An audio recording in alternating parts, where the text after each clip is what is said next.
የክርስትና እምነት ተከታይ ወገኖች ቤተ ክህነት እስልምናን ስንሰብክም ስናስተምርም ሰዎች አምነውበት እንዲመጡ እንጂ ሰዎችን አስገድደን እንድናዝ የታዘዝንበት ዲን አይደለም አድርገንም አናውቅ የትኛውም እምነት ክብር እንዲነካ አንፈልግም ያም የታዘዝነው በቁርአን ላይ ነው አላህ የሌሎችን እምነት አትሳደቡ እምነታችሁን ታሰድባላችሁና ጌታችሁን ታሰድባላችሁ ስላለ ይሄንን እናናደርግ ሰዎች በአስተምሮት ይጥሩ ይስበኩ አደባባዩን ይቆጣጠሩ ችግር የለብንም ሐቅ ያለው ሜዳው ላይ ይውጣ ነገር ግን የእምነቱን ረምዝ ይሁን የእስልምና ከነፍሳችን በላይ የምንወዳቸው ነብይ አንድ አይደለም 100 ጊዜ ፊዳ የምንሆንላቸው ነብይ መንካት ግን የዚህን ኡማ ክብር መንካት ነው ስለዚህ ዝም እንደማንል ሊያቆት ይገባል እንደ ተቋም እንቅስቃሴ ተጀምሯል እስልምና ጉዳይ ተቋሙ ክስ ይመሰርታል ይሄን ድርጊት ዛሬም ትናንትም በፈጸሙ ሰዎች ላይ የህግ አስከባሪ አካላቶች ሰዎቹ በህግ ቁጥጥር እንዲውሉ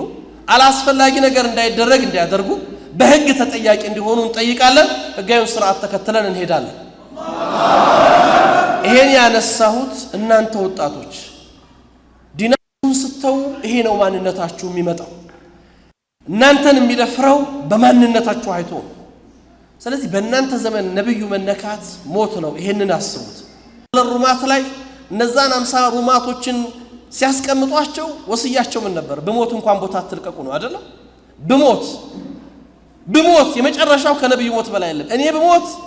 ድል ብናደርግ ቦታ እንዳትለቁ ቦታ ለቀቁ ኡማው ዋጋ ከፈለ ሐምዛን አጣ ረዲየላሁ ዐንሁ እነዛን ኺረተ الخلق የተባሉ ኺረተ الصحابه 70 ሹሃዳእ الهدى አጣናቸው ለይዋጋ ታችሁን አትልቀቁ መልእክቱ ዛሬ ለምናየው ተራራ ምልክት ይሆናል እንጂ መልእክቱ ድረሳችሁን ከለቀቃችሁ ዋጋ ትከፍላላችሁ ወደ ቦታችሁ ኡማ ተስፋ ናችሁ ይሄ ኡማ በእናንተ ማንነት ላይ የተመሰረተ ነው የትናንት ታሪክ ሲወራ እነዛ ወጣቶች ነው እንዲናሻገሩት እነዚህ ወጣቶች ነው ከዛ ጎን ለጎን አሁን የተቸገርነው ቅድም አህመድን ሲያነሳ ነበር አባቶች አትስሙ እናቶች አትስሙ ለይስ ከذلك ከዛ ያለፈ ነገር ነው እኛ የተቸገርነው የወጣት ሽማግሌዎች በስተው እንጂ ሽማግሌዎች አንሰውና ሽማግሌዎቻችን የሚኖራቸው እድሜያቸው የገፋ ወላጆቻችን